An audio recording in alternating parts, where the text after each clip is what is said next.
శ్రీరామ జయ రామ జయ జయ రామ. నాదు నాల్కపై నిల్చి నాట్యమాడేటి తల్లి, ఐంకార హ్రీంకార త్రీంకార రూపిణి, సత్యవాక్కులు సరసంబుగ పల్కవే, వద వద వరదే వాగధీశ్వరి, శతసహస్ర నమస్కృతులు నీకు. అమ్మా, నువ్వు నా నాలికపై నిలిచి నాట్యం ఆడటం చేత 4 మాటలు మాట్లాడగలుగుతున్నాను. ఈ మాటలు సత్యమే, ఇవన్నీ సత్యమే. కానీ వినేవాళ్ళకి ప్రియం కలిగించేటట్టుగా నా నోటమ్మట సాత్వికమైనటువంటి మాటలే రాని అమ్మా, పెడసరి మాటలు రాని మోక అని అమ్మని ప్రార్థించుకుంటున్నాం. మనం చెప్పేది ప్రియమే, సత్యమే. సత్యం వద ప్రియం వద. చెప్పే మాటలు సవ్యంగా చెప్పాలి, వెటకారంగా చెప్పకూడదు, ఇబ్బంది కలిగేట్టుగా మాట్లాడకూడదు. అందుకని అమ్మకి మనం ప్రార్థన చేసుకుంటున్నాం, అమ్మ నా చేత మంచిగా మాట్లాడించు అని. ఈవిడ నా శ్రీమతి శ్రీవల్లి, మ్యూజిక్ టీచర్ ఆవిడ.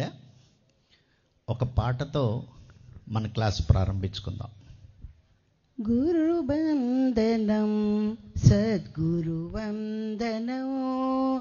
గురువందనం సద్గురువందనం, వందనం వందనం మహనీయులకు, వందనం వందనం మహనీయులకు, వందనం వందనం మహనీయులకు, గురువందనం సద్గురువందనం, గురువందనం సద్గురువందనం.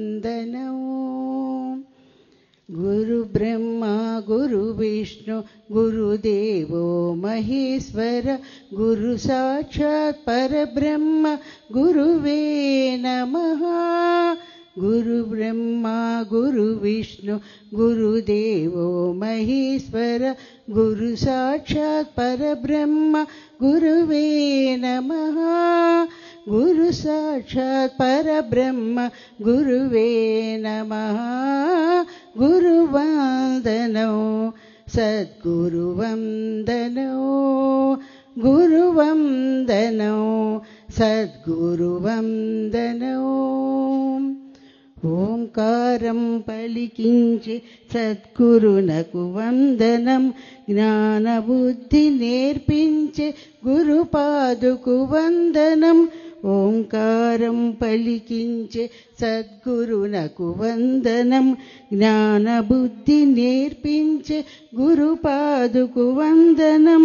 సంస్కారం నేర్పించి విద్యాభిక్షను పెట్టిన, సంస్కారం నేర్పించి విద్యాభిక్షను పెట్టిన గురుదేవుకు వందనం, సద్గురుదేవుకు వందనం. గురువందనం సద్గురువందనం,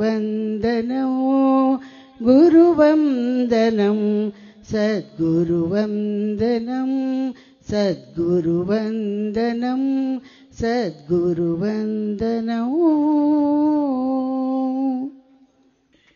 ఇక్కడ గోదావరి గట్టు మీద వస్తూ ఉంటే అటు ఇటు చక్కని పొలాలు, ఐశ్వర్యం అంతా ఇక్కడే ఉన్నదా అన్నట్టు ఆనందంగా నిన్న ప్రయాణం చేసి వచ్చాం.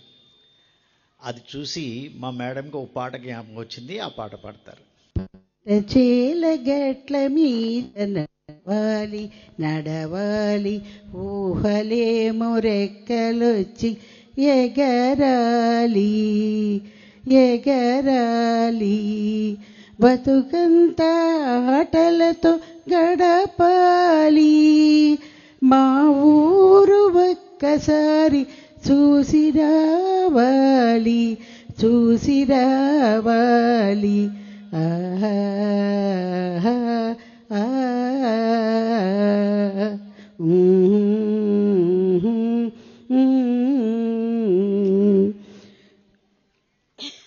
వయ్యారి నడకలతో ఏరు దాటి సాగితే మా ఊరు. వయ్యారి నడకలతో ఏరు దాటి సాగితే మా ఊరు. ఊరు మధ్యలో కోవెలకు నీరు, ఒక్కసారి చూశారా మరచిపోలేరు, మరలిరాలేరు.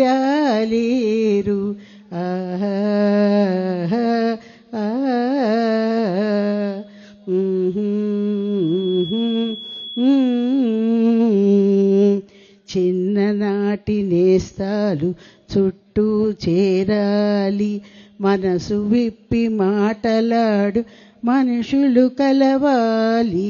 చిన్ననాటి నేస్తాలు చుట్టూ చేరాలి, మనసు విప్పి మాటలాడు మనుషులు కలవాలి. అది చూసి నా మనసు పొంగిపోవాలి, ఆగలేక నా మనసు కన్మదిల్లాలి, నెమ్మదిల్లాలి. పంట చేల గట్ల మీద నడవాలి, ఊహలేమో రెక్కలొచ్చి ఎగరాలి. బతుకంతా ఆటలతో గడపాలి, మా ఊరు ఒక్కసారి చూసి రావాలి.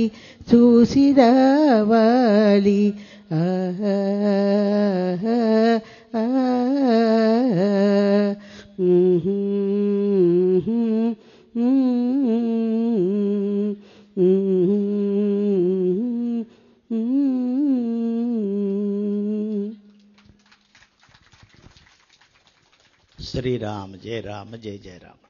ఈరోజు ఇక్కడి నుంచి ఒక 40 నిమిషాల సేపు జరిగేటువంటి టాక్ చాలా చాలా ఇంపార్టెంట్ అయిన టాక్. బహుశా ఏ పిరమిడ్ మాస్టర్ మీకు ఈ సబ్జెక్ట్ చెప్పి ఉండరు.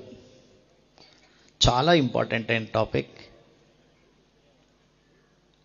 మంచి డెప్త్ ఉన్న టాపిక్. మన జీవితంలో ఒక వ్యక్తి ముందుకు వెళ్ళగలడా లేడా అని తెలుసుకోవడానికి చిన్న పరీక్ష అంటారు. ఏమిటిట, ఓపెన్గా ఉన్న ఒక హాల్లో, ఒక ఆడిటోరియంలో వదిలేసి నువ్వు వెళ్ళి కూర్చో అంటే తెలిసిపోతుందిట. అతను వెతుక్కుని వెనక సీట్లో కూర్చుంటున్నాడు అంటే అతని జీవితంలో ముందుకు పోలేనివాడు. వెతుక్కుని వీలైనంత ముందుకు కూర్చుంటున్నవాడైతే జీవితంలో సాధించేవాడని సైకాలజిస్టులు చెప్పేటువంటిది. కాబట్టి మీరు ఏ సభకి వెళ్ళినా వీలైనంత ముందుగా కూర్చోండి. ఎవరికైనా రిజర్వ్ చేసిన ప్లేస్లో కూర్చోమని కాదు నా ఉద్దేశం. కాకపోయినట్టయితే వీలైనంత ముందుకు కూర్చుంటే మనం మానసికంగా రెడీ అవుతున్నాం మనం ముందుకు వెళ్తానికి అని. రైట్. మీలో పత్రి సార్ని అందరూ చూసారా? చూసిన వాళ్ళు చేతులు ఎత్తండి ఒకసారి. పత్రి సార్ని డైరెక్ట్గా చూసిన వాళ్ళు. ఓ, ఈ అమ్మలు చూడలేదా? ఓ సారీ, రైట్. పత్రి సార్తో మొట్టికాయలు తిన్నవాళ్ళు చేతులు ఎత్తండి. చెంపదెబ్బలు కానీ మొట్టికాయలు తిన్నవాళ్ళు. ఓ, చాలా కొద్దిమంది ఉన్నారు. ఓకే ఓకే ఓకే, బాగుంది. పత్రి సార్ నాకు 2002లో పరిచయం అయ్యారు జక్కా రాఘవరావు గారి ద్వారా. తర్వాత నేను పత్రి సార్తో యోగితో ముఖాముఖి అనేటువంటి ఒక కార్యక్రమం నడుపుతూ ఉండేవాడిని. విద్యార్థుల ద్వారా ప్రశ్నించి కొన్ని ప్రశ్నలు అడిగితే అది సమాధానాలు చెప్తూ అవన్నీ కూడా యోగితో ముఖాముఖి అనేటువంటి పుస్తకంగా, భక్తియే ముక్తి అనే పుస్తకంగా 2 పుస్తకాలుగా వచ్చాయి అవి. అలా నాకు పత్రి సార్తో చాలా సన్నిహితమైనటువంటి సంబంధం ఉన్నది.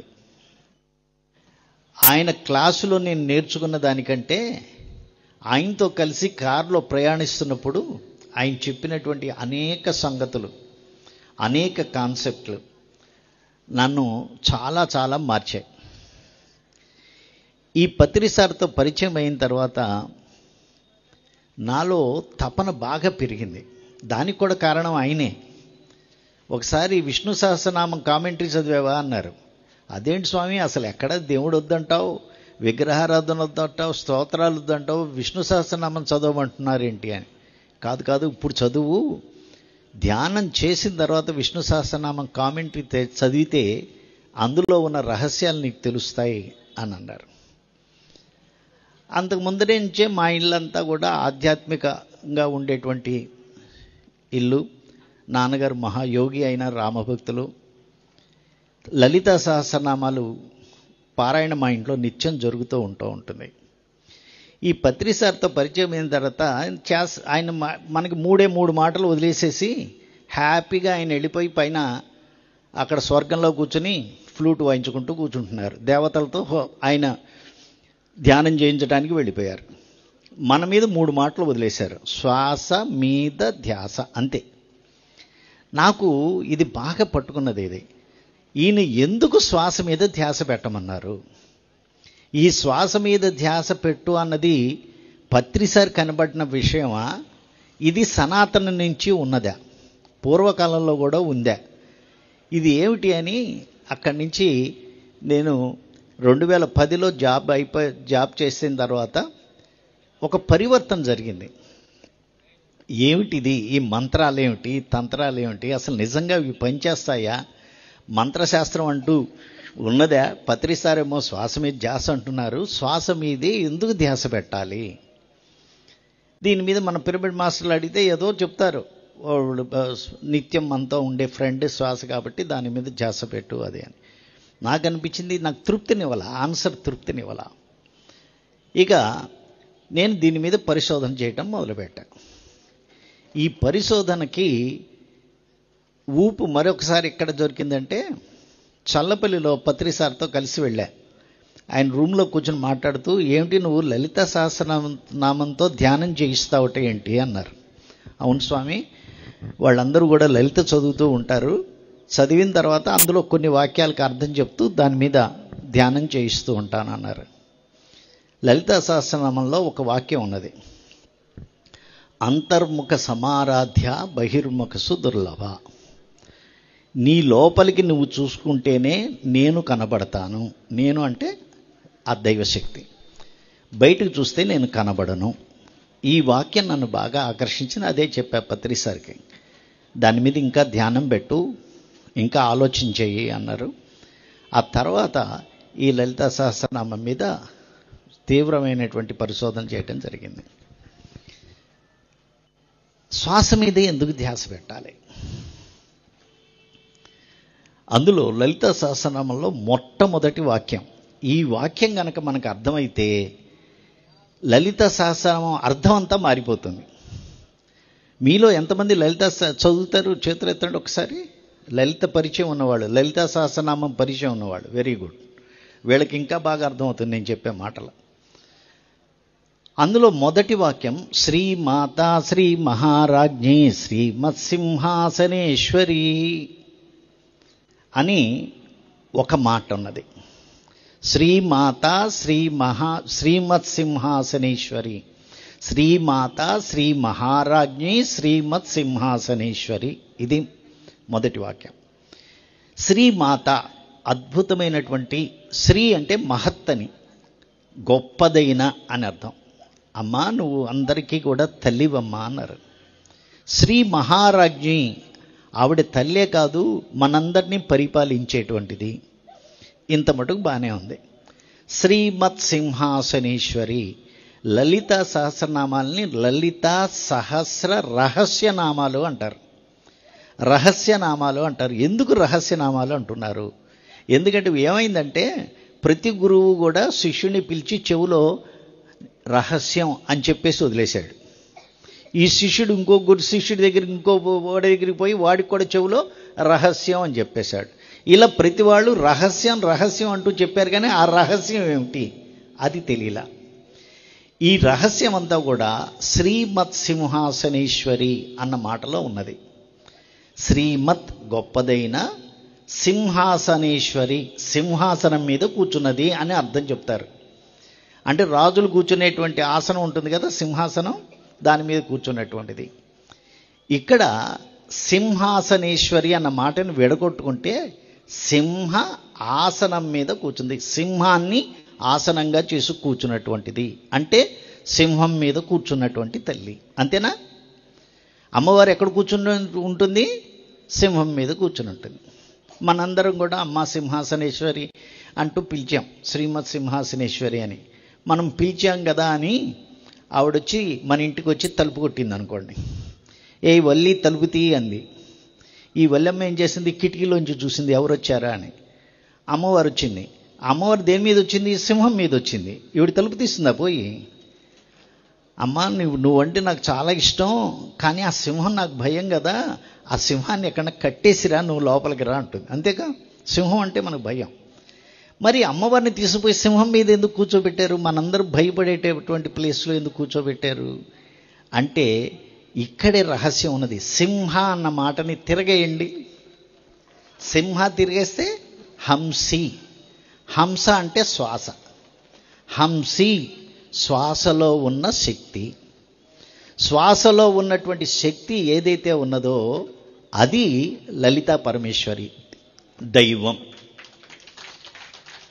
కాబట్టి ఇప్పుడు నీకు అమ్మవారిని చూడాలంటే నీ ధ్యాస ఎక్కడ పెట్టాలి? ఎక్కడ పెట్టాలి? శ్వాసలో పెట్టాలి. ఎందుకు నీ శ్వాసలో పెట్టాలి? ఆ శ్వాసలో దైవం ఉంది కాబట్టి. అమ్మ దొంగ పత్రిసార్ ఇది మీరు పట్టుకున్నారా, అందుకు శ్వాస మీద ధ్యాస పెట్టారా అంటే నెక్స్ట్ టైం వెళ్ళినప్పుడు సార్ చెప్పాను, సార్ పిరమిడ్ సొసైటీకి టెక్స్ట్ బుక్ ఏదన్నా పెడితే అది లలితా సహస్రనామే టెక్స్ట్ బుక్ అవ్వాలి. ఎందుకు నీ టెక్స్ట్ బుక్ ఇప్పుడు మీకు చెప్తాను, వివరించిస్తాను ఇవన్నీ కూడా. మరి బాబు సింహాన్ని నేను ఎందుకు తిరగేయాలి? తిరగేస్తే కదా హంసి అయ్యేది, సింహాన్ని అని ఉంచుకుంటాగానే అంటారేమో. ఉపనిషత్తుల్లో మనకు ఒక సాంప్రదాయం ఉన్నది, సంస్కృతంలో ఒక సాంప్రదాయం ఉంది. ఏమిటంటే గురువు శిష్యుడికి మాత్రమే అర్థం అవ్వాలి, ఇతరులకి అర్థం కాకూడదు అనుకున్నప్పుడు ఆ మాటని తిరగేసి చెప్తాడు. పశ్యక చూసినవాడు అని ఒక అర్థం ఉన్నది. పశ్యక ఆయన చూశాడయ్యా, దేవుణ్ణి చూశాడయ్యా అంటే ప్రతి వాళ్ళు వచ్చి ఆయన్ని పశ్యక నువ్వు చూసావుట, ఎలా ఉందో చెప్పు, ఎలా ఉందో చెప్పు అంటాం మొదలెట్టారు. అందుకు గురువుగారు ఏం చేశారు, అతని పేరు మార్చేశాడు, పశ్యకని కశ్యప చేశాడు. అలా తిరగేసి చెప్పేటువంటి సాంప్రదాయం అన్నమాట. ఎవరికి అర్థం కాకూడదు, ఎవరికి అర్థం అవ్వాలో వాళ్ళకి అర్థం అవుతుంది. అందుకని అలా సింహ అన్న మాటను కూడా తిరగేసి చెప్పారు, హంసి. బాబు నెక్స్ట్ హంసి మనం గనక చూసినట్టయితే ఇది సింహం ఇంత భయంకరంగా ఉంటుంది. ఇది కాకుండా దీన్ని గనక సింహాన్ని తిరగవేసినట్టయితే నెక్స్ట్ సైడ్ హంస, శ్వాసలో ఉండేటువంటి హంస. హంస అంటే శ్వాస. అందుకే సోహం హంస, హంస సోహం అని ఈ ఉచ్ఛ్వాస నిశ్వాసల్ని హంస సోహం అని చెప్తూ ఉంటారు. ఈ శ్వాస మీద ఉన్న ఈ హంసగా అయిపోయిందంటే ఇప్పుడు హంస అంటే మనకు ఎంత హాయిగా ఉంటుంది. ఇందాక సింహం అంటే భయపడిపోయాం, ఇప్పుడు హంస అనేప్పటికీ ఓ ఇది నాలోనే నాకు చాలా ఇష్టమైంది కాబట్టి ఆ హంసని పట్టుకో. అందుకని ప్రతిసారి అంటారు హంస పకడో హింస చూడో. హంసని పట్టుకో. హంస అన్న మాట నేను చెప్పిన మాట కాదు, మళ్ళీ ప్రతిసారి మాటే. హంస అంటే శ్వాస, శ్వాసని పట్టుకో. ఎందుకు శ్వాసని పట్టుకోవాలి? శ్రీమత్ సింహాసనేశ్వరి, ఆ నీ శ్వాసలోనే దైవం ఉన్నది అని లలితా సహస్రనామం చెప్తోంది. ఈ శ్వాసలో ఉన్న దైవం ఏం చేస్తుంది, మనకి శ్వాస పైకి వెళ్తూ ఉంటుంది, కిందకు వస్తూ ఉంటుంది కదా. ఈ శ్వాసని ఎవరు పైకి కదుపుతున్నారు, ఎవరు కిందకి నడుపుతున్నారు తెలియదు మనకి. ఆ నడిపేటువంటి శక్తి ఏదైతే ఉన్నదో అది దైవం. ఆ దైవాన్ని నువ్వు చూడాలనుకుంటే ఆ దైవం ఉన్న చోట మీద ధ్యాస పెట్టు. దైవం ఎక్కడున్నది? శ్వాసలో ఉంది. కాబట్టి శ్వాస మీద ధ్యాస. ఈ శ్వాస మీద ధ్యాస అన్నది మధ్యకాలంలో వచ్చినటువంటి ఆలోచన కాదు, సనాతనం నుంచి ఉన్నటువంటిది. సాక్ష్యం శ్రీమత్ సింహాసనేశ్వరి. ఈ తల్లి నెక్స్ట్, ఈ తల్లి ఈ శ్వాస మీద ఉన్న తల్లి చాలా ప్రశాంతంగా వీణ వాయిస్తూ కూర్చున్నట్టుగా సరస్వతీదేవిగా మనకి చెప్తున్నాం. ఎందుకు నీ సరస్వతీదేవిగా చెప్తున్నాం? ఎప్పుడైతే నువ్వు ఈ శ్వాస మీద ధ్యాస పెడతావో నీలో సకల విద్యలు వస్తూ ఉంటాయి. ఇలా ఎటువంటి విద్యలు వస్తూ ఉంటాయట? శ్రీమత్ సింహాసనేశ్వరి శ్రీమాత శ్రీ మహారాజ్ఞి శ్రీమత్ సింహాసనేశ్వరి చిదగ్నికుండ సంభూత. ఎప్పుడైతే నువ్వు శ్వాస మీద ధ్యాస పెట్టావో అప్పుడు చిదగ్ని అంటే ఈ ఆజ్ఞాచక్రం ఉన్నటువంటి ప్రదేశం, దీన్ని చిదగ్ని కుండం అంటారు. చితగ్ని కుండం, చిత్ అగ్ని కుండం, జ్ఞానాగ్ని కుండం. ఈ చితగ్ని కుండ సంభూత, చితగ్నిలో దేవత ఉద్భవిస్తుందిట. ఈ చితగ్నిలో ఉద్భవించిన దేవత ఎలా ఉంటుంది? నెక్స్ట్, ఈ చిదగ్నిలో ఉద్భవించిన దేవత ఇక్కడ చూడండి, అగ్నికుండంలో ఉన్నటువంటి దేవత. మీకు జాగ్రత్తగా గమనించండి, ఇది హోమం చేసినప్పుడు హోమంలో వచ్చేటువంటి దేవతా రూపాలు ఇలా ఉంటాయి. ఇక్కడ మీకు ఏదైనా దేవతా రూపం కనపడుతోందా? కనపడితే చేయొద్దండి, ఓకేనా? ఒక స్త్రీమూర్తి కూర్చున్నట్టుగా ఉంటుంది. ఇటువైపు ఇది చూడండి, అది పైన తల, వక్షస్థలం, కాలు జాపుకొని ముందుకు కాలు పెట్టుకుని కూర్చున్నటువంటి దేవత. ఈవిడ చిదగ్నికుండ సంభూత. ఇది నేను హోమం చేస్తున్నప్పుడు వచ్చినటువంటి దేవతా స్వరూపం. ఎవరిది హోమం చేసినా వస్తుంది. కాకపోతే మనం కరెక్ట్గా ఆ టైంకి ఫోటో కనుక తీయగలిగినట్టయితే మామూలు సెల్ ఫోన్లో తీసే ఫోటోతో వచ్చినటువంటి చిదగ్నికుండ సంభూత. ఈవిడ ఎక్కడ పుట్టిందిట? చిదగ్నిలో, నీ జ్ఞానాగ్నిలో. ఎప్పుడైతే నువ్వు ధ్యానం చేయటం మొదలుపెట్టావో, మనందరికీ ధ్యానానుభవాలు వస్తున్నాయి కదా. ఈ ధ్యానానుభవాల్లో ఈ చిదగ్నిలో కనబడేటువంటి దేవతా స్వరూపం ఏదైతే ఉన్నదో దాన్ని చిదగ్నికుండ సంభూత అంటారు. కాబట్టి ధ్యానం శ్వాస మీద ధ్యాస పెట్టినట్టయితే ఫస్ట్ జరిగేది నీ జ్ఞానాగ్నిలో దైవాన్ని దర్శించగలుగుతావు. ఇలా దర్శించిన దైవం ఎలా ఉందిట? నెక్స్ట్, ఉద్యద్భాను సహస్రాభాత్ చతుర్బాహు సమన్విత. ఈ కనబడేటువంటి దైవం, చిదగ్నిలో కనబడ్డ దైవం ఉద్యద్భాను సహస్రాభ, 1000 సూర్యులు ఒక్కసారి ఉదయిస్తే ఎంతటి వెలుగుంటుందో అంత వెలుగుగా ఉందిట. ఏ రంగు? ఎర్రని రంగులో కనబడుతోంది.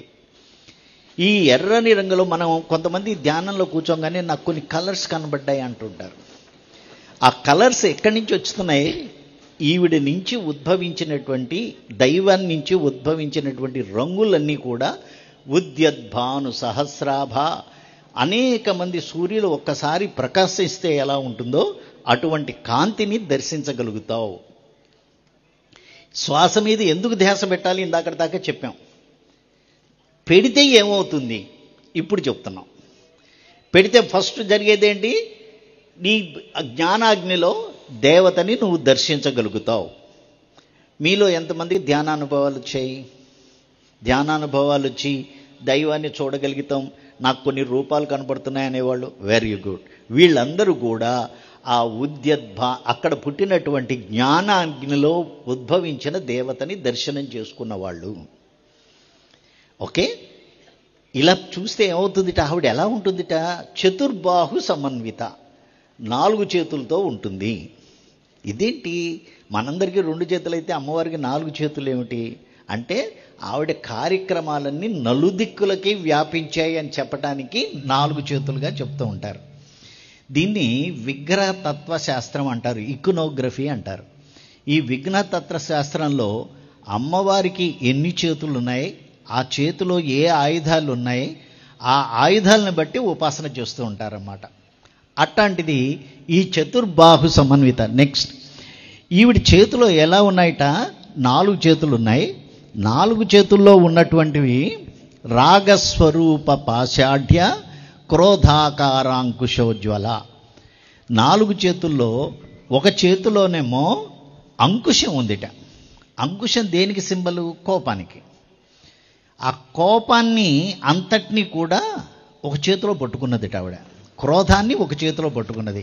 రాగస్వరూపం, రాగం అంటే అటాచ్మెంట్. మనకి మన పిల్లల మీద విపరీతమైన రాగం ఉంటుంది, వాళ్ళ మీద అతిగా ఉండేటువంటి ప్రేమని రాగము అంటారు. అటువంటి రాగాన్నంతటిని కూడా ఇంకో చేతిలో పట్టుకుందిట. దీనిలాగా ఒక పాశంగా చేసి చేత్తో పట్టుకుంది. రాగస్వరూప పాషాఢ్య క్రోధాకారాంకుశోజ్వల. క్రోధాన్ని అంకుశంగా చేసి చేత్తో పట్టుకున్నది. మరి మన పిల్లలు చాలామంది అడుగుతుంటాడు, శివుడు ధ్యానం చేసుకుంటూ కూర్చుంటాడు, కళ్ళు మూసు కూర్చుంటాడు, శాంతంగా ఉంటాడు, ఆయన పక్కన శూలం ఉంటుంది కదా, ఎందుకు అంత శాంతంగా ఉన్నవాడి పక్కన శూలం ఎందుకు? పిల్లలు అడుగుతారు, మన సమాధానం చెప్పలేం. ప్రశాంతంగా కూర్చున్నవాడికి, ధ్యానం చేసేవాడికి పక్కన ఆయుధం ఎందుకు? ఆయుధం ఆయన కోసం కాదురా, ఆయన చేతిలో ఆయుధం లేకపోతే మనం ఆయన దగ్గరికి ఎందుకు వెళ్తాం? స్వామి నీ దగ్గర ఆయుధం ఉంది కాబట్టి నన్ను ఏడిపిస్తున్న వాడిని నువ్వు సంపు అని ఆయన దగ్గరికి వెళ్తాం. మన కోసం ఆ క్రోధాన్ని ఎప్పుడు వాడాలో. అందుకే పత్రిసారి చెప్తారు, నేను ఒకసారి ప్రశ్న అడిగా, అరిషడ్ వర్గాల్ని జయించడం ఎలా, ఈ కామ క్రోధాల్ని జయించడం ఎలాగా? ఒరేయ్ నువ్వు పాత చింతకాయ పచ్చడి మాటలు మాట్లాడమోక. అరిషడ్ వర్గాలు, అరి అంటే శత్రువు, ఇవన్నీ శత్రువుగా నువ్వు భావిస్తే నువ్వు జయించాలి, వాటితో ఫ్రెండ్షిప్ చేయన్నాడు ఆయన. కామ క్రోధ మద మాత్సర్యం వీటన్నిటితో ఫ్రెండ్షిప్ చెయ్యి. ఫ్రెండ్షిప్ ఎలా చేస్తావు? వాటిని నీ అదుపులో ఉంచుకుంటే నీ ఫ్రెండ్ అవుతాయి. అలా కాకుండా విచ్చలవిడిగా వదిలేస్తే అవి శత్రువులు అవుతాయి. కాబట్టి అమ్మవారు ఏం చేస్తోంది, కోపాన్ని అంతటిని కూడా అంకుశంగా చేసి పట్టుకున్నది. ఈ రాగాన్ని, అటాచ్మెంట్ అంతటిని కూడా ఒక పాశంగా చేసి చేత్తో పట్టుకున్నది. పట్టుకొని ఇంకా మిగిలిన 2 చేతులతో ఏమున్నాయి, అక్క చేతిలో చూసినట్టయితే కోదండం, ఇచ్చుకోదండం, చెరుకు గడ ఉన్నది. మరొక చేతిలో 5 బాణాలు ఉన్నాయి. నెక్స్ట్ ఈ ఇచ్చుకోండం, కోదండం అంటే చెరుకు గడ. చెరుకు గడ ఎక్కడ కొరికినా తీపిగా ఉంటుంది. ఏ చెరుకుగడ్డట ఇది? మనోరూపేక్షుకోదండ, మనసు రూపంలో ఉండేటువంటి చెరుకుగడ. మనసుని చెరుకుగడగా చేసి చేత్తో పట్టుకున్నది. 2వ చేతిలో 5 బాణాలు ఉన్నాయట. ఈ 5 బాణాలు ఏమిటి? మన పంచేంద్రియాలు, జ్ఞానేంద్రియాలు. చెవుతో వింటాం, ముక్కుతో వాసన చూస్తాం, నాలుకతో రుచి చూస్తాం, కళ్ళతో అన్నీ చూస్తాం, చర్మంతో స్పర్శ, ఇవి ఉన్నాయి కదా, వీటిని జ్ఞానేంద్రియాలు అంటారు. నాలిక మనసుతో కలిస్తేనే రుచి తెలుస్తుంది మనకి. నిన్న పనసపట్టు కూర తిన్నారా? ఎంతమందికి బాగుంది? అబ్బో సూపర్. ఇవాళ పెసర పునుగులు తిన్నారా? అసలు ఇది ఎక్కడ ఇదిరా బాబు, మామూలుగా భోజనాలు పెట్టడం అంటే ఏదో ఇడ్లీలు వేసేసి అందరికీ కొట్టేస్తారు అనుకుంటే, పెసర పునుగులు, మామూలు పునుగులు, ఇవి ఇంకవేవో అదేది టమాటా బాత్, ఇన్నా ప్లస్ రాత్రి పనసపొట్టు కూర. ఇంతమంది మామూలుగా ఇంట్లో పనసపొట్టు చేయడానికే నానా అవస్థ పడతారు, అబ్బా అదంతా అక్కడ చేస్తూ ఉంటారు. అట్లాంటిది ఇంతమందికి పనసపొట్టు కూర. ఈ పనసపొట్టు కూర బాగుంది అని ఎప్పుడు తెలుస్తుంది మనకి? మన నాలుక మనసుతో కలిస్తేనే తెలుస్తుంది. అలా కాకుండా పరధ్యానంగా ఉన్నాం అనుకోండి, పరధ్యానంలో ఉన్నప్పుడు పనసపొట్టు కూర పెట్టారు అనుకో, దాని రుచి తెలియదు, తినేస్తాం. ఆ రుచి బాగుంది అని ఎంజాయ్ చేయలేం. మనసుతో కలిస్తేనే తెలుస్తుంది. అలాగే కళ్ళతో మనసు కలిస్తేనే మనకు కనబడేటువంటి దృశ్యం ఫలానాది ఫలానాది కాదు అని, బాగుంది బాలేదు ఆనందంగా ఉంది అని తెలిసేది. అమ్మ ఏం చేసింది, మనసుని ఒక చేత్తో పట్టుకున్నది, ఈ పంచేంద్రియాలని ఒక చేత్తో పట్టుకున్నది. ఇదేంటి స్వామి, మనసుకి నాలుక రుచి మనసుతో కలిస్తే కానీ తెలియదా? మా ఇంటి పక్కన ఒక అతను ఉన్నాడు, అది షామి అనే షాప్ అతను. చాలా బిజీగా ఉంటాడు. మధ్యాహ్నం పూట హడావుడిగా 3 గంటలకు వచ్చి గబగబా అన్నం తినేస్తాడు. వెళ్ళి మళ్ళీ రాత్రి ఎప్పుడో వస్తాడు, వచ్చి మళ్ళీ అప్పుడు భోజనం చేస్తాడు. అయితే ఒకరోజు రాత్రిపూట భోజనం చేసి వాళ్ళ ఆవిడ మీద అరుస్తున్నాడు. ఏమిటి కూర చేయటం ఏంటి, పాడేంటి, ఉప్పు ఎక్కువైంది, చండాలంగా చేస్తున్నావు, ఈ మధ్య మనసు దగ్గర పెట్టుకోవట్లేదు, అది ఇదని అరుస్తున్నాడు ఆయన. అమ్మాయి విన్నది, అన్నీ విన్నది. బాలేదా, ఉప్పు ఎక్కువైందా అంది. అవును, ఇదేంటి నీ తినలేదా ఇంత ఉప్పు ఎక్కువైతే అంది. మధ్యాహ్నం తిన్నది కూడా ఇదేగా అంది. నువ్వు మధ్యాహ్నం కూడా ఈ కూరగా తిన్నది, అప్పుడు అరవలేదే, ఇప్పుడు అరుస్తున్నావేంటి అంది. అప్పుడు వాడికి రుచి తెలియలా, మనసు నాలుకతో కలిసి లేదు, వాడి మనసు ఎక్కడో ఉన్నది, అందుకని రుచి తెలియలే అప్పుడు. ఇప్పుడు మనసు నాలుక 2 ఒక చోట ఉన్నాయి, రుచి తెలిసింది. ఎప్పుడైతే ఈ పంచేంద్రియాలు మనసుతో కలుస్తాయో అప్పుడు మనకి ప్రాబ్లం. అలా కాకుండా పంచేంద్రియాలు విడిగా మనసు విడిగా ఉందనుకోండి, ప్రాబ్లం లేదు, మనం దైవ స్వరూపమే. మనస్సుతో గనక పంచేంద్రియాలు కలవకపోతే మనము దైవమే. ఎప్పుడైతే నువ్వు శ్వాస మీద ధ్యాస పెట్టి ఆ శ్వాసలో ఉన్న దైవశక్తిని గుర్తిస్తావో నీ మనసు పంచేంద్రియాలు వేరైపోతాయి. నేను వేరు, ఈ చూసేది వేరు, ఈ చూసే కన్నులు వినేది వేరు అంటూ దేనికి దానికి తేడా రావటం చేత, దేనికి దానికి విడివిడిగా చూడటం చేత ఆనందంగా ఉండగలుగుతావు. ఏది చూడాలో అదే చూడగలుగుతావు, ఏది వద్దనుకు ఏది వినాలో అదే వినగలుగుతావు. మన కడతాలు వెళ్ళాను నేను. కడతాల్లో వెళ్ళంగానే రిజిస్ట్రేషన్ చేయించుకోవాలి. అక్కడ వాళ్ళు ఒక కార్డు ఇస్తారు, కార్డు పెట్టుకోవాలి, ఐడి కార్డు. రిజిస్ట్రేషన్ చేయడానికి వెళ్తే అక్కడ ఒక ఆవిడ ఉన్నారు. ఆవిడ చాలా సీరియస్గా ఉన్నది. నేను ఆవిడ చూసి, ఏంటమ్మా స్మైల్ చేయకూడదా, స్మైల్ చేయి కొంచెం అన్న. ఆవిడ నేను అన్న తర్వాత ఇంకా కొంచెం సీరియస్ అయింది. నీకెందుకయ్యా, నీ పని నువ్వు చూసుకెళ్ళు అన్నట్టుగా. సరే నేను కార్డు రాయించుకుని వచ్చేసా. వచ్చిన తర్వాత కూర్చున్న తర్వాత ఆలోచించాను నేను, అమ్మాయి స్మైల్ చేస్తే నాకెందుకు, స్మైల్ చేయకపోతే నాకెందుకు? నాకు కావాల్సిన పని ఏంటి? అక్కడ కార్డు రాయించుకుని వచ్చేయాలి, అంతేగా. ఎప్పుడైతే నేను సరిగా ధ్యాన స్థితిలో ఉంటానో అప్పుడు ఏది కావాలో అదే చూస్తాం, ఏది అక్కర్లేదో అది చూడం మనం. కాబట్టి ధ్యానం చేస్తే ఏమవుతుంది, ఈ పంచేంద్రియాలని మనసుని ఎప్పుడు మడితే అప్పుడు కలవకుండా దేనికి దానికి విడిగా చూడగలుగుతావు. అలా చేస్తే మనకి లాభమా నష్టమా చెప్పండి? అక్కర్లేని మాటలన్నీ విన్నాం అనుకోండి, మనసు పెట్టుకుని పక్కాళ్ళ తలుపు దగ్గర చెవు పెట్టుకుని విన్నాం అనుకో, మనకి లాభమా నష్టమా? ఎప్పుడైతే నువ్వు ధ్యానం చేస్తావో ఇవి నేను వినక్కర్లేదు అని నీకు తెలిసిపోతుంది, అక్కర్లేదు అని ఖచ్చితంగా తెలిసిపోతుంది. అప్పుడు ఆనందంగా ఉండగలవు. ఇది చెప్తున్నారు. ఇంకా ఏమవుతుందిట నెక్స్ట్, అష్టమి చంద్ర విభ్రాజ దళిక స్థల శోభిత. ఇవి నేను వరుసనే అన్ని శ్లోకాలు చెప్పటంలా, కొన్ని తీసుకుని చెప్తున్నా. పిఎంసిలో ఈ లలితా సహస్రనామం మీద పూర్తిగా కొన్ని ఎపిసోడ్స్ చేయాలనేది ఒక కోరిక. అందులో మొదటి ఇవాళ ట్రయల్గా చేస్తున్నాను అనమాట. మీ అందరికి గనక ఇది నచ్చితే దీన్ని కంటిన్యూ చేస్తాం. జాగ్రత్తగా అర్థం చేసుకోండి. ఇది నచ్చకపోవడం కాదు, అర్థం అవుతోందా లేదా జాగ్రత్తగా చూడండి. 1-2 సార్లు మనం వింటే కానీ అర్థం కాదు. అష్టమి చంద్ర విభ్రాజ దళిక స్థల శోభిత. అమ్మవారి దళికం అంటే ఇది నుదురు భాగం ఎలా ఉందిట, అష్టమి నాటి చంద్రుల్లాగా ఉందిట. అష్టమి అంటే మనకు గిట్టదు అసలు, అష్టమి అంటే కష్టాలు అనుకుంటున్నాం. అట్లాంటిది అమ్మవారి నుదురేంటి అష్టమి నాటి చంద్రుల్లాగా వర్ణించాడంటే ఇందులో ఒక విశేషం ఉన్నది. పూర్ణిమ ముందర అష్టమైనా అమావాస్య ముందర అష్టమైనా కూడా అదిగో అలా సగభాగంగానే ఉంటుంది. అక్కడ చూడండి, రెండోది ఫేస్ చూపించారు, సగం అర్ధచంద్రాకారంలో, రెండూ కూడా అర్ధచంద్రాకారంలోనే ఉంటాయి. అష్టమి నాటి పూర్ణిమ నాటి చంద్రుడైనా అమావాస్య నాటి ముందర చంద్రుడైనా. ఇదేంటి అష్టమి నాటి చంద్రుడు ఒకే రకంగా ఉన్నాడంటే అర్థం ఏంటి? మనకి ఎవరన్నా మనకి వచ్చారు, మీ చుట్టాలు, పాత చుట్టాలు ఎవరో కలిశారనుకోండి, కలవంగానే ఏంటమ్మా అలా ఉన్నావు, మనసు బాగాలేదా, అలా ఉన్నావు ఏంటి అంటారు మొహం చూడంగానే. నీ మనసు గురించి వాళ్ళకి ఏం తెలుసు, మొహంలోనే కనబడిపోతుంది మనకి మనసు బాగుండపోతే. ఏంటి ఇంత ఆనందంగా ఉన్నావు ఇవాళ, రెచ్చిపోతున్నావు అంటారు. ఎందుకు, అది ఎలా తెలిసింది? అది కూడా మొహం మీదే కనబడుతుంది. అమ్మవారికి ఎలా ఉంటుందిట, ఆ బ్యాలెన్స్డ్గా ఉంటుంది. అమావాస్య ముందరైనా, కష్టాలు వచ్చే ముందరైనా, సుఖాలు వచ్చే ముందరైనా ఆ నుదురు అలాగే నిలబడి ఉంటుంది.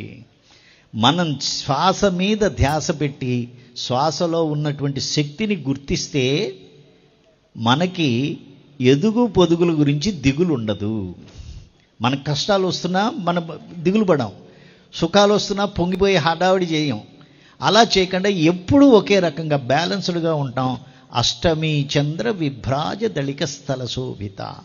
అమ్మవారికి ఏ లక్షణాలు ఉన్నాయో ఆ లక్షణాలు నీకు వస్తాయి. ఇదేంటి స్వామి, అవి అమ్మవారి లక్షణాలు కదా, నాకు ఆపాదిస్తున్నావేంటి?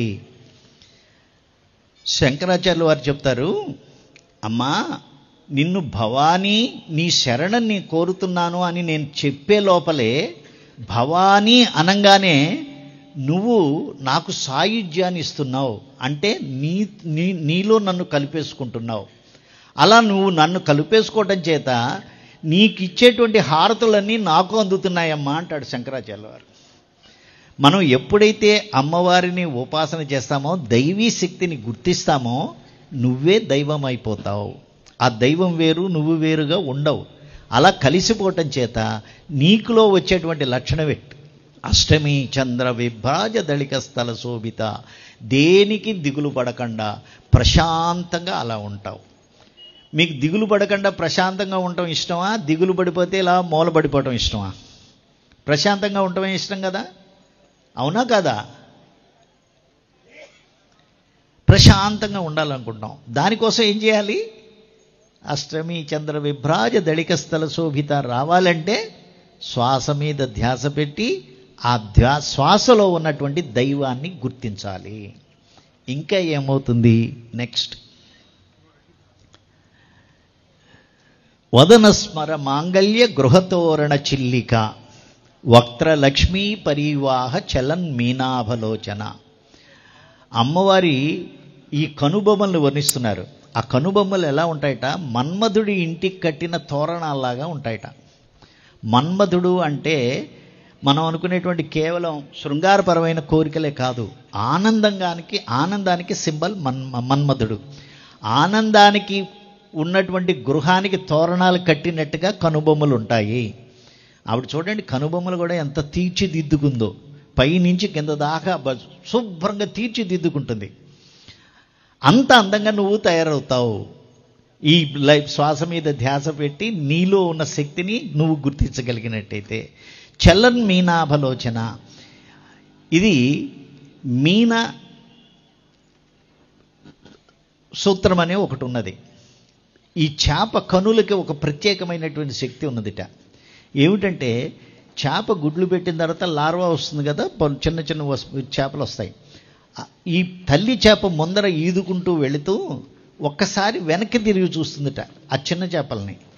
ఆవిడ చూపుతోనే వాడి కడుపు నిండిపోతుంది, మళ్ళీ వెంట వెళుతూ ఉంటాయి. అంతేగాని వాడిని పట్టుకుని పాలు ఇవ్వటం అది ఉండదు ఆవిడకి. అలాగే అమ్మా, నీ కనులు చూపు గనక నా మీద పడ్డదంటే నా ఆకలి తీరిపోతుందమ్మా అంటున్నాం. చలన్ మీనాభలోచన, ఎప్పుడైతే శ్వాసలో ఉన్న దైవశక్తిని నువ్వు గుర్తిస్తావో నీ చూపులతోనే ఇతరుల ఆకలి తీర్చగలుగుతావు. నీ చూపులతోనే ఇతరులకి ఆనందం ఇవ్వగలుగుతావు. ఒక్కసారి నువ్వు గనక అలా చూసావంటే, వాళ్ళతో కూర్చుంటే నాకు ఎంత హాయిగా ఉందో అండి అంటారు. ఎలా ఉంచింది వాళ్ళకి అంత హాయి? నీతో కూర్చుంటే ఆ హాయి ఎందుకు వస్తుందంటే, నువ్వు ఏది మాట్లాడాలో అది మాట్లాడతావు. అక్కర్లేని విషయాలు మాట్లాడు కదా పిరమిడ్ మాస్టర్. అక్కర్లేని విషయాలు ఎందుకు మాట్లాడతాడు?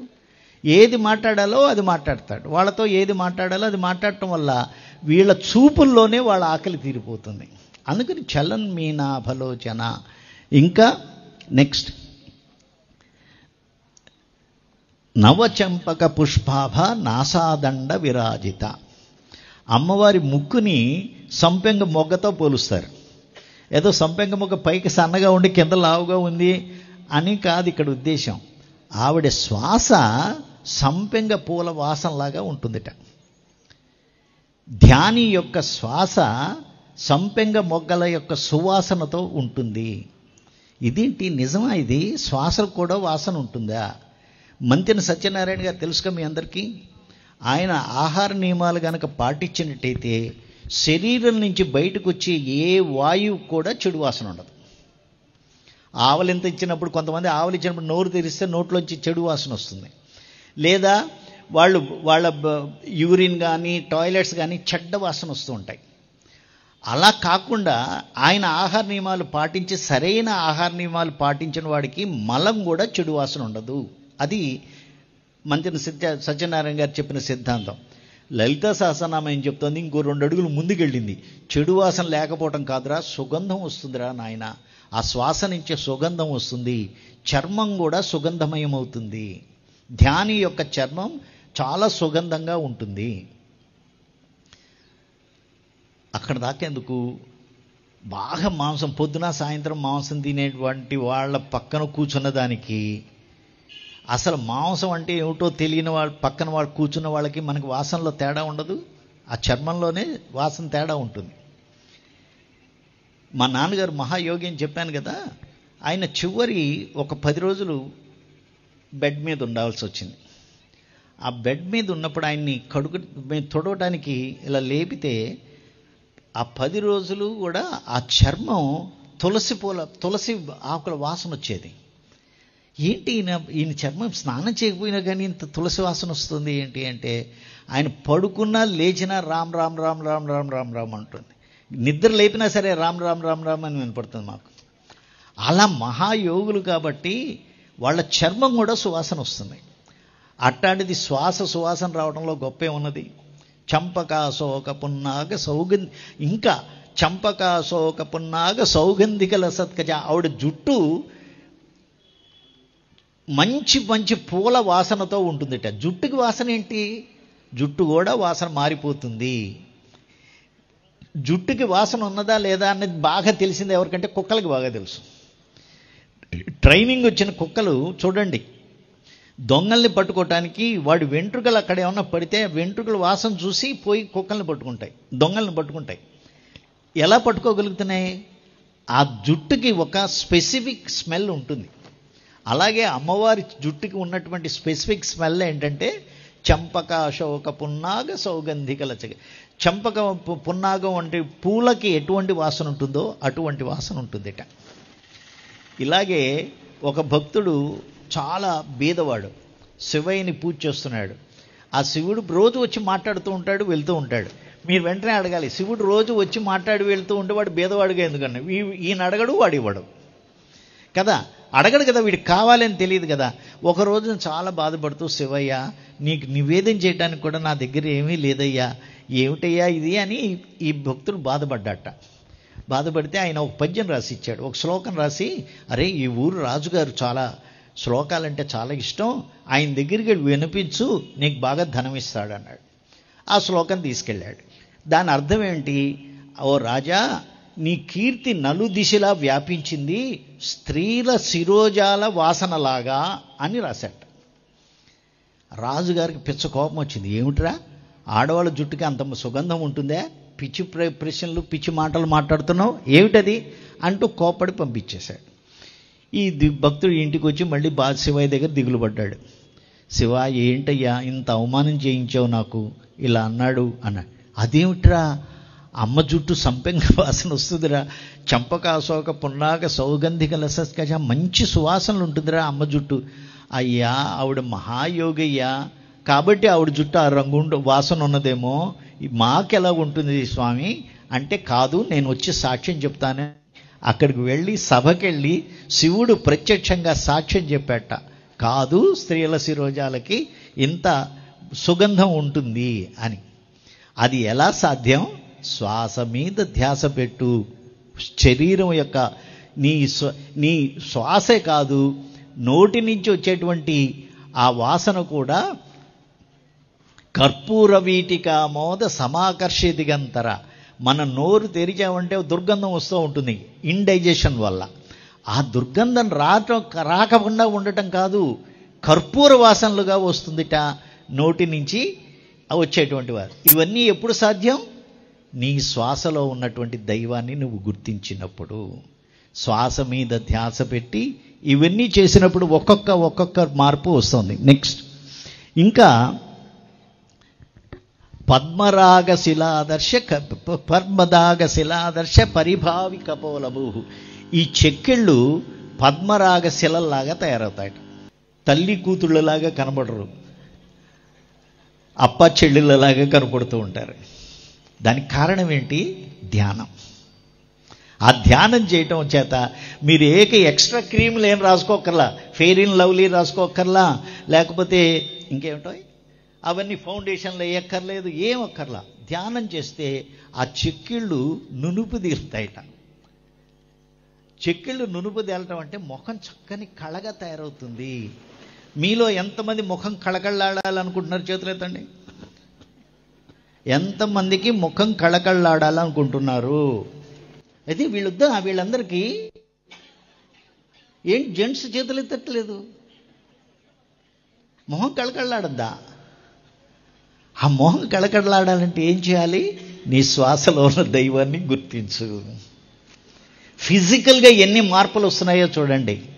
ఫిజికల్గా మనలో చాలా మార్పులు వస్తాయి. కేవలం ధ్యానం వల్ల. అమ్మవారు చేసింది ధ్యానమే. ఆయన కోసం కొన్ని వేల సంవత్సరాలు తపస్సు చేసింది ఆవిడ. ఆ తపశ్శక్తి వల్ల వచ్చినటువంటివి ఇవి. ఇంకా వీటిలో ఇంతే కాకుండా నెక్స్ట్ సర్వారుణ నవద్యాంగి సర్వారుణ భూషిత. శరీరం అంతా కూడా సర్వారుణ నవద్యాంగి, చక్కని మెయిన్ శరీర ఛాయ వస్తుందట. సర్వారుణ నవద్యాంగి, ఎప్పుడు కూడా నవనీతంగా ఉంటుంది. ఆ శరీరం లేతగా ఉంటుంది. ముదురు మొహం పడింది అంటారు చూడండి, ముదురు మొహం పడదు, ఎప్పుడూ లేతగా ఉంటుంది. ఎందుకని వీడికి దీని అంతటికే కారణం ఏంటి? శ్వాస మీద ధ్యాస పెట్టడం చేత పంచేంద్రియాలు మనసు వేరుపడిపోవటం చేత అక్కర్లేని ఆలోచనలు పోయినాయి కదా బుర్రలో. ఎప్పుడైతే మనసులో ఆలోచనలు కంట్రోల్లో ఉంటాయో అప్పుడు మొహం కళకళలాడుతూ ఉంటుంది, లేకపోతే దిగులుగా ఉంటుంది. మీరు దిగులు వద్దనుకున్నారు అనుకుంటే కూర్చొని చెప్పింది ఇంత. ఇంకా ఏమవుతుందిట, కామేశ్వరాంకస్త శివా స్వాధీన వల్లభ. ఈ వాక్యం ఆడవాళ్ళకి చాలా ఇష్టంగా ఉంటుంది. స్వాధీన వల్లభ, మొగుడిని స్వాధీనంలో పెట్టుకున్నటువంటి తల్లి. ఆ మొగుడు ఎలా స్వాధీనంలోకి వచ్చేట ఆవిడికి? ఈవిడ సర్వారుణ నవద్యాంగి, ఎప్పుడు చక్కగా నవనవలాడుతూ నిత్య యవ్వనంగా ఉంటుంది కాబట్టి ఆయన ఆకర్షణుడు అయి ఉంటాడు, ఈవిడ స్వాధీనంలోకి వచ్చాడు అని. ఇక్కడ ఎప్పుడు కూడా శివుడు పార్వతి వేరువేరుగా ఉండరు, ఇద్దరు కలిసే ఉంటారు. ఈ ఇద్దరి కలయిక అలా ఉండటానికి కారణం ఏమిటి? ఇక్కడ ఈ కథ వినండి. ఇది శివపురాణంలో ఉన్నటువంటి ఒక కథ. అమ్మవారు అయ్యవారు ఇద్దరు ఎందుకు కలిసి ఉంటారు? అంత అన్యోన్యత ఎలా వచ్చింది? ఎప్పుడైతే నువ్వు ఈ శ్వాసలో ఉన్న దైవశక్తిని గుర్తిస్తావో ఫ్యామిలీస్లో అన్యోన్యత పెరుగుతుంది, కుటుంబంలో అన్యోన్యత పెరుగుతుంది. భర్త ఎడ్డం అంటే ఆ భార్య తడ్డం అన్నదు, ఇద్దరు కలిసి ఒకే మాట మాట్లాడతారు. ఇప్పుడు నేను గౌరవంగా చెప్తూ ఉంటా, నన్ను కానీ మా మేడం కానీ ఒకే ప్రశ్న విడివిడిగా అడగండి, ఏ ప్రశ్న అయినా కానీ ఇద్దరి దిగించి ఒకే సమాధానం వస్తుంది. కుటుంబానికి సంబంధించింది కావచ్చు, ఆధ్యాత్మిక సంబంధించింది కావచ్చు, ఇంకా వేరే విషయాలకు కావచ్చు, ఒకే మాట వస్తుంది. అది ఇంకా ఎక్స్టెండ్ చేసాం, మా అబ్బాయి మా అమ్మాయి కూడా ఇదే నలుగురు ఒకటే మాట మాట్లాడతారు, ఒకే సమాధానం వస్తుంది. అది ఎలా సాధ్యపడుతుంది? ఎందుకంటే ఒకే ట్యూనింగ్ ఒకటే అవుతుంది కాబట్టి. ఎప్పుడైతే ధ్యాన స్థితిలో ఉంటావో నువ్వు కుటుంబంతో సేమ్ ట్యూన్లోకి వెళ్ళిపోతావు. కుటుంబంలో అన్యోన్యత ఉండాలి కదా. నేను విపరీతంగా ధ్యానం చేస్తున్నాను, అయినా కానీ మా ఆయన నాతో దెబ్బలాడుతున్నాడు, నేను మా ఆవిడతో దెబ్బలాడుతూ ఏం ఉపయోగం? ఇది కాదు. కుటుంబంలో మనకి చక్కని అన్యోన్యత కావాలి. ఈ అన్యోన్యత రావాలి అంటే శ్వాస మీద ధ్యాస. ప్రతిదానికి ఏమిటయా శ్వాస మీద ధ్యాస చెప్తున్నావు? నేను చెప్పలా, లలితా సహస్రనామం చెప్పినటువంటి మాట. ఎప్పుడైతే ఒక్కసారి నీలో ఉన్న ఆ దైవశక్తిని గుర్తిస్తావో అన్ని మార్పులు నీలో ఒకదాని తర్వాత వస్తూ ఉంటాయి. ఇది వీళ్ళిద్దరికీ అన్యోన్యత ఎలా వచ్చింది? ఎందుకు వచ్చింది? అసలు ఆయనలో సగభాగం ఎందుకయింది అంటే, శివుడు ఎప్పుడు కూర్చుని తపస్సు చేసుకుంటాడు, ధ్యానం చేసుకోవడం తప్ప ఆయనకి వేరే పని లేదు కదా. అలా కూర్చొని ధ్యానం చేసుకుంటున్నట్ట కైలాసంలో. ఆ రోజున అమ్మవారు అటు ఇటు ఏదో డిస్టర్బ్డ్గా తిరుగుతోంది. ఎవరన్నా మన పక్కన డిస్టర్బ్డ్గా ఉన్న పర్సన్స్ కూర్చున్నట్టయితే మనకి ధ్యానం కుదరదు. మీకు అనుభవంలోకి వచ్చే ఉంటుంది ఇది. ఎవరన్నా డిస్టర్బ్డ్ మైండ్తో ఉన్నవాళ్ళు ఉంటే మనం ఎంత ఖచ్చితంగా నువ్వు డీప్ మెడిటేషన్కి వెళ్ళినా టప్పున బయటకు వచ్చేస్తావు. ఆ డిస్టర్బెన్స్ లేకుండా ఉండాలి. ఈయనకి ధ్యానంలో డిస్టర్బెన్స్ వచ్చింది. శివుడికి వచ్చి చూసేప్పటికీ ఈవిడ అటు ఇటు చెంగు నలుపుకుంటూ తిరుగుతోంది. ఏమిటో ఏమైంది అన్నారు. ఏముంది, నా గురించి కాదులేండి, మీకు కానివ్వండి, మీరు కళ్ళు మూసి మీ ధ్యానం మీరు చేసుకోండి, ఇంకా వేరే పనే ఉంది మీకు అని అంది ఈవిడ.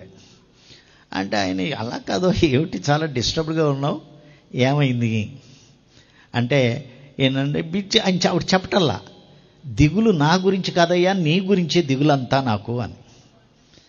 అదేమిటి నా గురించి నీకు దిగులు ఏమిటి? ఏం లేదు, లక్ష్మీదేవి ఇంత కట్ట బంగారం మెళ్ళలో వేసుకొస్తుంది, సరస్వతీదేవి బోళ్ళు నగలు ఉన్నాయి, నాకు మా నాన్నగారు పెళ్ళప్పుడు పెట్టిన ఇటువంటి నల్లపూసల గొలుసు తప్ప ఇంకేమీ లేదు నాకు అని అందిట. అంటే ఏంటి పార్వతి, నీకు కూడా బంగారం మీద కావాలనిపిస్తున్నదా నీకు అన్నట్టు. నాకు కాదు స్వామి, నా గురించి కాదు, నీ గురించే. నేను బంగారం పెట్టుకుంటే నీకే కదా పేరు. ఇప్పుడు భార్య మెడ నిండా సొమ్ములు వేసుకెళ్తే గౌరవం ఎవరికి? భర్తకేగా. వాళ్ళ ఆయన బాగా చూసుకుంటున్నాడు చూడు, పండగ వచ్చిందంటే చాలు బంగారపు గొలుసు చేయిస్తాడు అని ఆయన గురించి చెప్పుకుంటారు. ఇప్పుడు నీ గురించి చెప్పుకోవటం లేదని నా దిగులు అని. పార్వతి, నీకు బంగారం కావాలంటే కుబేరుడి దగ్గరికి వెళ్ళి తెచ్చుకో, నీకు ఎంత కావాలో అంత తెచ్చుకో అన్నట్ట. ఈ దేవతలందరూ కూడా వాళ్ళ బ్యాంక్ ఆఫీసర్ కుబేరుడు. ఆయన సొంతంగా ఎవడికి ఇవ్వటానికి లే, ఈ దేవతలు చెప్తేనే ఇవ్వాలి.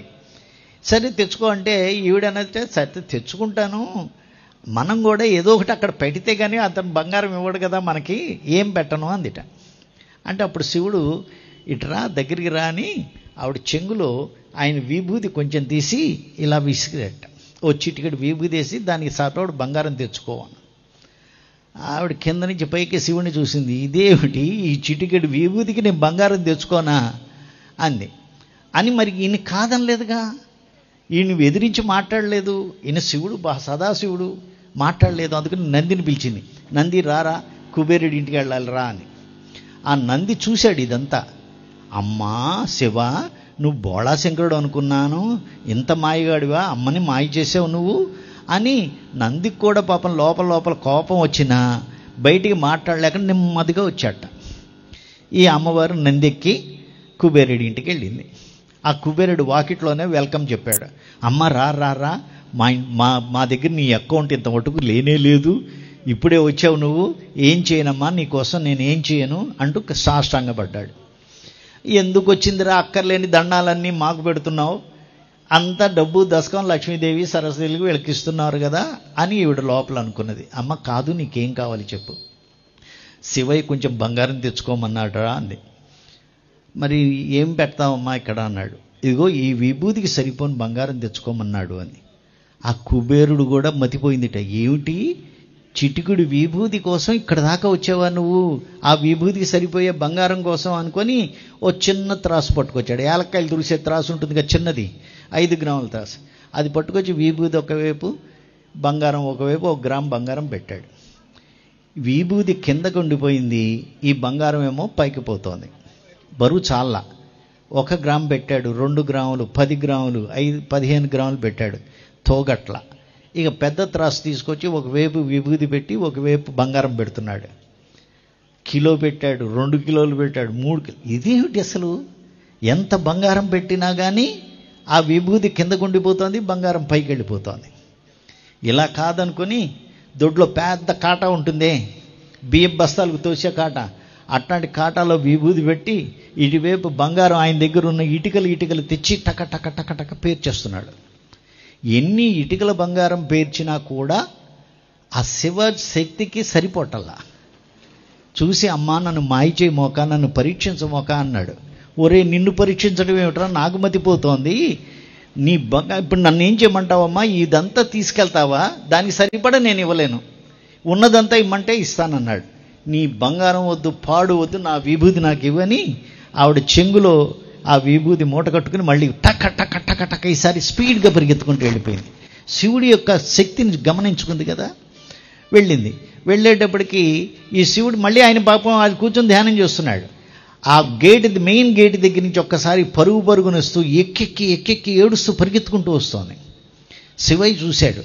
చూసి ఏమైంది పార్వతి, కుబేరుడు నిన్నేమన్నా అవమానించాడా, ఏం జరిగింది అంటూ ఈయన ఎదురుకుండా పరిగెత్తుకుంటూ వెళ్తుంటే ఆవిడ ఒక్కసారి గాఢంగా ఈయన్ని ఆలింగనం చేసుకుని, శివ నీకు అంటి ఉన్న విభూతికే ఇంత శక్తి ఉన్నదే, నీలో నేను కలిసిపోతే నాకెంత శక్తి వస్తుందో అని శివుళ్ళో సగభాగం అయిపోయిందిట అర్థం. అందుకని అర్ధనారీశ్వరి, ఈ అర్ధనారీశ్వరి తత్వం గనక మనం పొందాలి అంటే కుటుంబంలో సఖ్యత బాగా పెరగాలి. ఈ సఖ్యత పెంచుకోవటానికి శ్వాస మీద ధ్యాస. అందుకని ఈ శ్వాస మీద ధ్యాస పెట్టినట్టయితే నీ శ్వాసలో ఉన్నటువంటి దైవశక్తిని గుర్తిస్తావు. ఒక్కసారి ఆ శివశంకరుణ్ణి ప్రార్థన చేసుకొని మనం క్లాస్ ముగిద్దాం. ఆ పైన కనబడుతున్న స్వామి ఉన్నారే, ఆయన నాకు ధ్యానంలో కనబడి నాకు మార్గదర్శనం చేసేటువంటి గురువు విమలానందుడు. ఆయన ఉన్నారో జీవించున్నారో జీవించలేరో నాకు తెలియదు. కాకపోతే ఎప్పుడు నాకు ధ్యానానికి ఈ ఆధ్యాత్మిక సంబంధమైనటువంటి ప్రశ్నలు ఉదయించినా సరే ఆయన ధ్యానంలో కనబడి దానికి సమాధానం చెప్తారు అంటారు. ఆయన మరి ఫోటో ఎలా వచ్చింది అని వెంటనే మీకు ప్రశ్న రావాలి. ఆయన గురించి ఆయన చూసిన రూపాన్ని నా మనసులో పెట్టుకొని నా ఫ్రెండ్ ఒక ఆర్టిస్ట్ ఉన్నాడు, ఆర్టిస్ట్కి చెప్పా, ఆయన ఇలా ఉంటాడయ్యా, కొంచెం ఒద్దుగా ఉంటాడు, చిన్న గడ్డం ఉంటుంది, లుంగీ పంచి కట్టుకుని ఉంటాడు, ఆయన ఫోటో వేసి పెట్టు అన్న. అంటే మొహం ఎలా ఉంటుంది అన్నాడు. మొహం ఎట్లా వెళ్తుందంటే అప్పుడు అటు నుంచి ఒక అతను వెళ్తున్నాడు, ఎగ్జాక్ట్గా ఇలాగే ఉంటాడయ్యా అన్న. అతన్ని చూసి ఈ ఫోటో వేశాడు. ఈయన విమలానందుడు. ఈయన ఈ కింద ఉన్నటువంటి ఆయన శుకానంద మహర్షి అని మ్యాథమెటిషియన్. ఆయన నాకు ఈ శ్రీ విద్యలో ఉన్నటువంటి మంత్రాలు తంత్రాలు ఇవన్నీ కూడా ఆయన నేర్పడం వల్ల నేను సాధన చేస్తున్నమాట. ఒక్కసారి ఆ శంకరుడిని ప్రార్థించుకొని ఆపాను. భో శంభో శివ శంభో స్వయంభో, భో శంభో స్వయంభో, భో శంభో శివ శంభో స్వయంభో, భో శంభో శివ శంభో స్వయంభో, భో శంభో శివ శంభో స్వయంభో, గంగాధర శంకర కరుణాకర మావ భవ సాగర సాగర, గంగాధర శంకర కరుణాకర మామవ భవ సాగర సాగర, భో శంభో శివ శంభో స్వయంభో, భో శంభో శివ శంభో స్వయంభో, నిర్గుణ పరబ్రహ్మ స్వరూప డమ డమ భోగ ప్రపంచరహిత, నిర్గుణ పరబ్రహ్మ స్వరూప రమ డమ భోగ ప్రపంచరహిత, నిజ గుణరహిత నిదాంత అనంత ఆనంద అతిశయ అక్షయలింగ, ఆనంద అతిశయ అక్షయలింగ, భో శంభో శివ శంభో స్వయంభో, భో శంభో శివ శంభో స్వయంభో, ధిమిత ధిమిత కిట ధిమికిట కిటతం తోం తోం తరికిట తరికిట కిటతం, ధిమిత ధిమిత ధిమి ధిమి కిట కిటతం తోం తోం తరికిట తరికిట కిటతం, మదంగ మునివర్ వందిత ఈశా, మదంగ మునివర వందిత ఈశ, సర్వదిగంబర వేష్టిత వేశ, నిత్య నిరంజన నృత్య నటేశ, నిత్య నిరంజన నృత్య నటేశ, ఈశ మహేశ సర్వేశ, నిత్య నిరంజన నృత్య నటేశ, ఈశ మహేశ సర్వేశ, భో శంభో శివ శంభో స్వయంభో, భో శంభో శివ శంభో స్వయంభో, భో శంభో శివ శంభో స్వయంభో, భో శంభో శివ శంభో స్వయంభో, భో శంభో శివ శంభో స్వయంభో, శివ శంభో స్వయంభో, శివ శంభో స్వయంభో.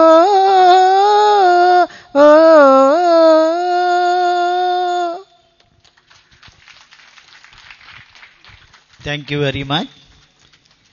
నేను చెప్పిన మార్పులన్నీ ఈసారి మళ్ళీ మిమ్మల్ని కలిసినప్పుడు మీలో చూడాలి. ధ్యానం ఎంత చక్కగా చేస్తే అంత అందంగా మా అనితలాగా చక్కగా ఉంటారు. శ్రీరామ్, జయరామ్, జయ జయరామ్.